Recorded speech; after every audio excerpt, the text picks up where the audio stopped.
on OU Nightly. New data shows nearly 1 in 5 flu tests in Oklahoma are positive. What on-campus resources are available to stay safe? Plus, Valentine's Day flowers are more expensive. Why one local florist says tariffs are to blame. And this weekend, we are expecting our first bit of substantial rain for the month of February, also bringing a chance for severe weather. I'll let you know the threats and the timing coming up in the full forecast. This is OU Nightly.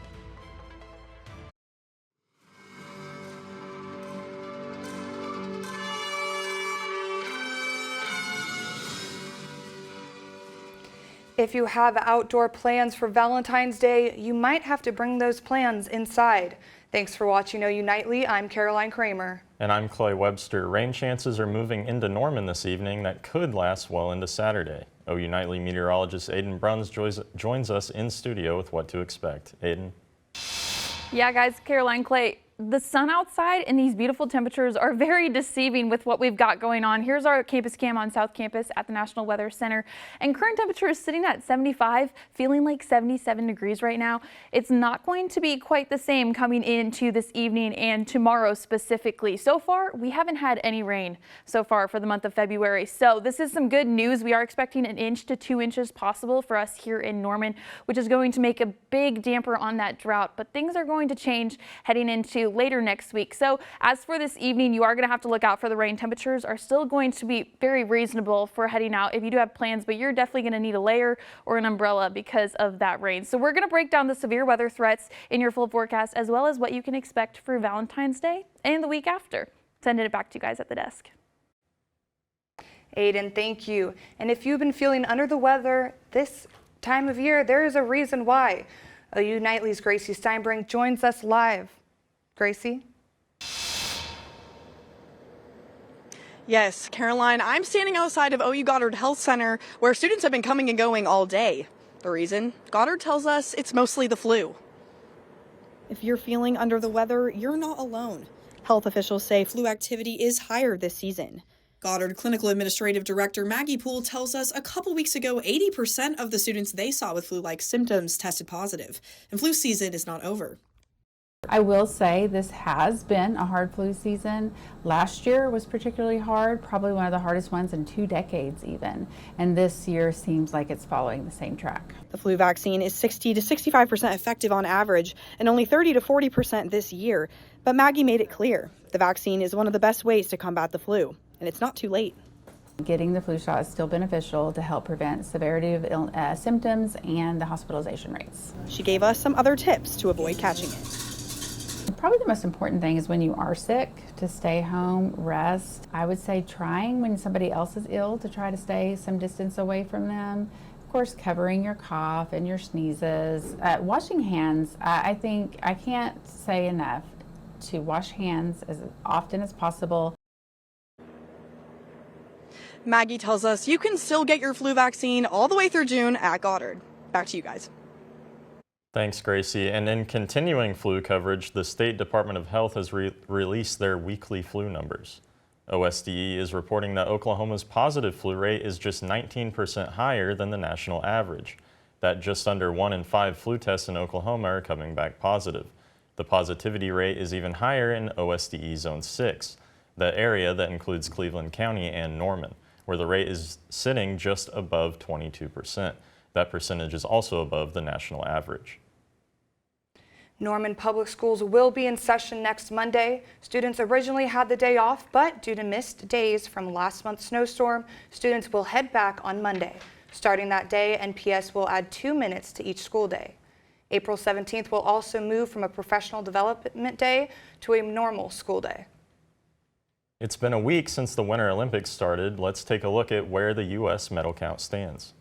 The U.S. has won 4 gold medals in alpine skiing and freestyle skiing, as well as speed skating and figure skating. The country also has 7 silver medals and 3 bronze. Now let's take a look at that compared to the rest of the world. Norway has the most medals and gold medals with 18 total and 8 golds. Italy has won 18 total medals as well. This puts the U.S. in 3rd in total medals and gold medals. If you're looking to buy a special someone flowers for Valentine's Day, it might be a little pricey. What local florists say the reason is coming up. And an update in the trial of former CNN anchor Don Lemon. His plea when we come back.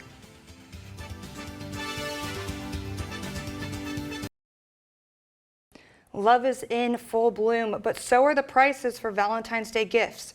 OU Nightly's Gigi Siki explains why your Valentine's Day bouquets might cost a little more this year. Season of love is in the air, and so are rising prices. There's not really a cheap flower anymore.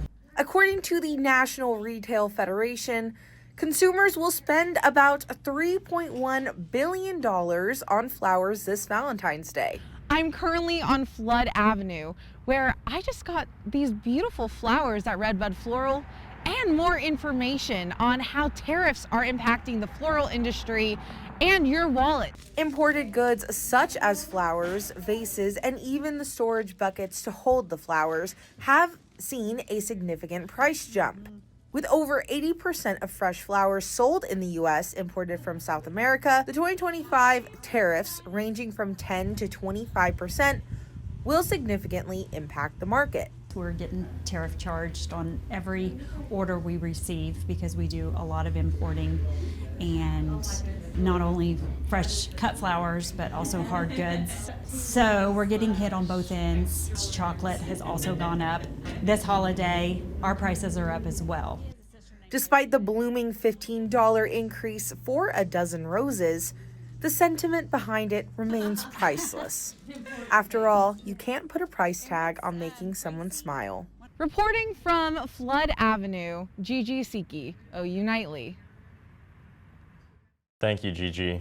Two ICE officers have been placed on administrative leave after lying under oath. Sutton Parker has that and the rest of today's national and international headlines from the News Center. We begin in Minneapolis, where federal authorities have opened a criminal probe into whether or not two ICE officers lied about shooting a Venezuelan man last month. It's part of a joint investigation with ICE and the Justice Department after they received video evidence contradicting the officers' statements. The two have been placed on administrative leave pending an internal investigation. Also in Minnesota, former CNN anchor Don Lemon appeared in court today, where he pleaded not guilty to charges relating to the FACE Act. The independent journalist was arrested in January after live streaming a church protest in St. Paul.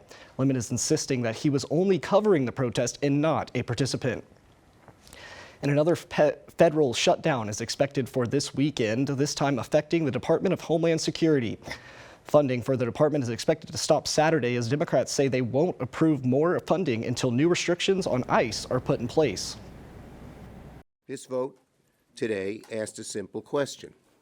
Will you rein in ICE's abuses, or will you vote to extend the chaos? Republicans chose chaos, and the Democrats, we refused. In a week-long recess, the department potentially could not reopen for at least 11 days. Clay, Caroline. Thanks, Sutton. And if you don't have a special someone to spend Valentine's Day with, you're not out of luck yet. Coming up, find out where you can go on a blind date this weekend with a special something. And for any of those outdoor dates and Valentine's Day plans, you may want to consider bringing them inside with rain chances picking up for this weekend. Stay tuned. We'll have the full forecast after the break.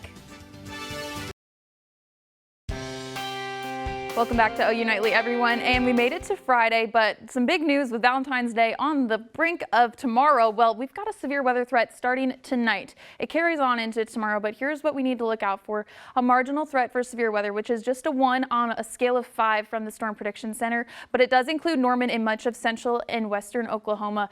So here's what we are looking out for. There's a chance for hail, flooding, and some damaging wind gusts. So we're looking at golf ball size hail possible, more so on the quarter size scale. Otherwise, the winds are going to possibly be up to 70 miles per hour. And locally, heavy rainfall could lead to some flash flooding in some areas. So we are kind of worried about all of that stuff.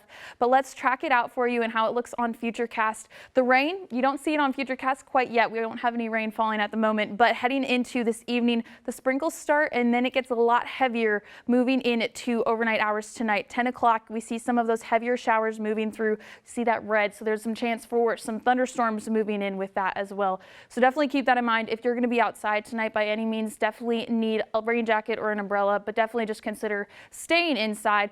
Seeing some more heavier showers into the overnight morning hours and into Saturday. Well, if this line shifts just a little bit to the north, we could get a lot more rain. So there's a chance that we may be dry tomorrow in the later morning, but we also could be getting a lot more rain. And then we just see this whole system kind of circling around Norman and central Oklahoma. So we do have a chance to see a little bit more showers Saturday evening and into the overnight hours. However, getting into Sunday, good news is the clouds stick around just for a little bit and then we start to clear out, and that's when we are hoping for some more sun and temperatures to warm back up. But how much rain are we talking? If we get more rain from that lower southern band, we're expecting possibly 2 inches of rain. But you do see we're on the cusp here, so we could be in that green shade if these models track us to be any later on the rainfall. So 1 inch to 2 inches is pretty much what we're forecasting here at OU Nightly. But let's just talk about how dry it has been. So far, we haven't had any rain in February, and the wettest February was about 7.5 inches, but normal is about 1.5 inches. So after this weekend, hopefully we're going to put a damper in the drought, but things are looking pretty dry for us on the latter half of the scale. So otherwise, looking at tomorrow, temperatures are still going to be warm in the 60s. Just definitely consider staying inside. But with this cold front moving through, winds are going to shift from the south and into the north, but gusting in that 15 to 20 mile per hour range. We could see even 30 mile per hour wind gusts throughout just the regular part of the day, not just when those storms are moving through. So definitely keep that in mind. But as for your Valentine's Day forecast, temperature is still going to be on the warmer side, above average, but the rain chances do go down. So if you do have date night plans with some friends or just with your boyfriend or girlfriend, you should be okay. Just maybe keep that rain jacket in the car. As for your 7-day forecast, though, temperatures get a little bit cooler with that cold front coming through, but the 70s come back and we're going to feel like it's spring all over again. Back to you guys at the desk. Thanks, Aiden. Now, this is a blind date you don't have to be nervous about. Today and tomorrow, you can go to Yellow Dog Coffee Shop and enjoy a blind coffee date with a book. The blind date includes a book, and after that, you'll order your drink. The dates cost $15 for a secondhand book and $25 for a new book, with the drink included. Coming up in Big Friday sports, one team just finished out their first game on a path to a national championship. And one player's long-awaited debut deserves a standing ovation. This and more coming up after the break. Just one preseason game into the season, had surgery. We'll have more on that special moment in a minute. Hello and welcome to Big Friday Sports. I'm Chris Holman and I'm joined at the desk by Hunter Cornejo. Big NBA news today as former Thunder guard Chris Paul announced his retirement after 21 seasons. Staying with the Thunder, some things are just bigger than sports. And that's the case for Thunder rookie guard Nikola Topic, getting his well-deserved standing ovation. Topic's journey to the NBA was far from easy. Not long before the 2024 NBA draft, he tore his ACL. Then last October, he was diagnosed with cancer.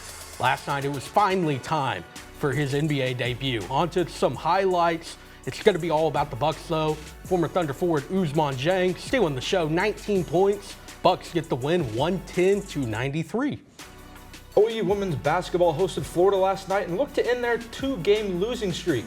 The Sooners started off slow, only shooting 28% from the field in the first half, but the second half was a different story. Peyton Verhulst and Aaliyah Chavez both finished with 16 points, while Zaya Van had a team-high 18 points, helping OU to an 81-74 come-from-behind win. The head coach Jenny Bronchek could only describe as playing Oklahoma basketball. I thought in the second half, Zaya came alive. I thought Aaliyah came alive, just in terms of their leadership, not in terms of their scoring, not in terms of anything in particular, but I thought, they were slightly challenged at half with a smile. But I thought we just played Oklahoma basketball a lot more in the second half than we did in the first. And opening day for Skip Johnson and the Sooners. Left-hander Cam Johnson, the Friday starter, getting the ball against Texas Tech. What an outing. 6 innings, 11 strikeouts. Gonna be must-see TV to open each series. Also a great day offensively for the Sooners. 3 home runs and the dagger grand slam from Brendan Brock. Sooners win 10-3. And Sooner born, Sooner bred is a common saying. I caught up with a former player that displays this. It's gone!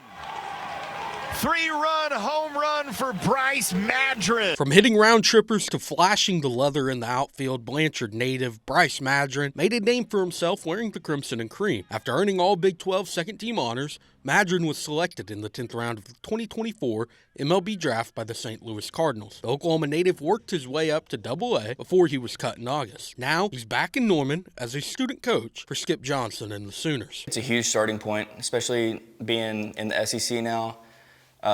Being around Reggie and Skip and all those guys, they're really teaching me a lot. It's been a good experience. For head coach Skip Johnson, adding someone like Bryce Madron to his staff was a no-brainer. He understands the mental side of the game, one pitch at a time, taking a breath, routines. I think that's what he's really good at it. That's where his future is in baseball. Winning a state championship with Blanchard, earning the Sooners' first and only Big 12 regular season title, then winning a league title with the Palm Beach Cardinals in Single-A in 2024.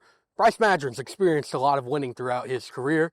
Now as a coach, he believes he can help this Sooners team do the same. This group's really special. We've got a really, really good outfield, so I'm just excited to see what happens with them. I can help these guys out and further their career. He's just an overachiever and a guy that takes that underdog mentality to everything he does, and it's a unique gift. One of the few players remaining from Madron's playing days is now junior outfielder Jason Walk, who's grateful for a former teammate to join the staff. Bryce was shut down in right field, so it really does help. Somebody who's been playing on the same field, the same position, he's been there. Excited for the opportunity to coach, the goal remains the same, accomplishing something for the first time since 1994. I just want to help this team get to a national championship. That's really our main goal here. At Kimry Family Stadium, Hunter Cornejo, OU Nightly. OU baseball isn't the only team that had an action-packed day. OU softball had a doubleheader against Montana and New Mexico State, and in their game against the Grizzlies, OU crushed 8 home runs, taking down Montana 17-0 in 5 innings, and crushed New Mexico State 18-6 in 5 innings. And after years of controversy, the new home of OU basketball and women's gymnastics has been approved. See what students on campus think about the new arena and how, in their opinion, it could change OU athletics forever.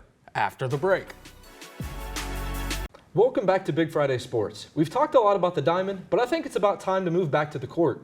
OU Nightly sports reporter Elle Gadman is in North Norman with more details on a new home for 3 Sooner athletic teams.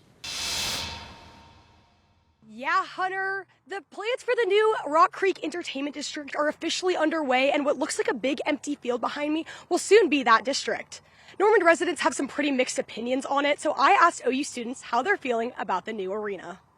I don't really support what OU's doing, overriding the demands of the Norman community, kind of just making decisions based on what they think is going to make them the most money, not what's best for the state of Oklahoma and for Norman. Yeah, I probably won't be attending any games at the new stadium. It's less accessible. This is clearly meant to be a way for the university to make even more money. I mean, at this point, I feel like they treat their students like ways to make money, so it makes it less convenient for students, and it makes sports more of an income stream than what they should be. I feel like that's making it more accessible to students, especially if it has more amenities around it. There's more to do for students and more to explore. I already drove to Lloyd Noble to go to the one basketball game that I've been to, and if they're promoting more and having more around there, I definitely want to check it out. I think I'll probably go the same amount, just considering this one's kind of farther too. So I already drive to this arena, so driving to the other one wouldn't be much more of a hassle. It kind of seems like more of an event for you, because it's not where you live. You got to go somewhere and there's actually stuff to do. It's not the same as all of this. Yeah, I think more of the same thing, because I would already be driving to the current arena, so if they're going to be adding entertainment around the new arena, I think it's just going to bring more people there. Yeah, I think it makes it more worth it. I think it can make it more accessible just for the commuters who do travel anyways, they're traveling regardless. It could help bring people together, but also I feel a lot of people don't want to leave campus if they don't have to. I honestly don't think it would have an effect on me going to OU games, just because I'm not really interested in basketball like that. So I feel I don't know, also driving doesn't really it's not a big incentive for me. I'd rather walk to the OU games, so I don't think it'll have an effect on my attendance. A new stadium, I'd probably go to a couple more games than I do at this one. I think this old one's a little outdated. Scoreboard's a little small. My eyes aren't very good, so I can't read it very well. It's not the driving that bothers me, it's the parking, especially here. A lot of people don't know how to park, and so I think if you make all these people that walk to these games go park at the other games, it's going to be a big old mess. Construction for the billion-dollar district is expected to start in November of 2026 with hopes of it being done by 2029. Reporting live in Norman for OU Nightly, I'm Elle Gedman. Thanks, Elle. After defeating Vanderbilt last weekend, OU men's basketball is trying to start a winning streak. Here's Sooners head coach Porter Moser ahead of Saturday's game versus Georgia. I wanted the theme not to be relief. We can't just be, oh, relieved, we won. No, the foot's got to go on the gas pedal harder. Our sight line can't be anything past Georgia. As a leader, you always have to have a transfer of belief. There's always a path. There's a path. And that path starts with one game at a time. And that's Georgia. That's Georgia. OU women's gymnastics keeps flipping through their schedule after going 3-0 in the Metroplex Challenge last weekend thanks to season highs on the vault and the floor. And next up for the Sooners is a ride down to the Swamp for a top 5 matchup against the Florida Gators. That meet is scheduled to start tonight at 5:45 on ESPN2. Now that's all the time we have for Big Friday Sports. Have a safe and wonderful weekend.